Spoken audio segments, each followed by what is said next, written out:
Hello mga tinker, wake up, wake up. Mrs. Tinker is ready to work na. Ikaw, what are you doing today? Did you wake up early? Did you do something for yourself? Did you try to find ways to change your life?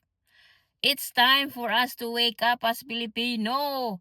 We have to do something about ourselves.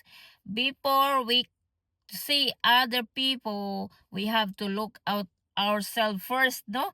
Think about what did you do that give your family a good chance to succeed. If you are a student, if you study hard, you succeed. And then when you finish your study, you find a job. It's not about being to become rich or millionaire. It's not in just like that, mga katingker.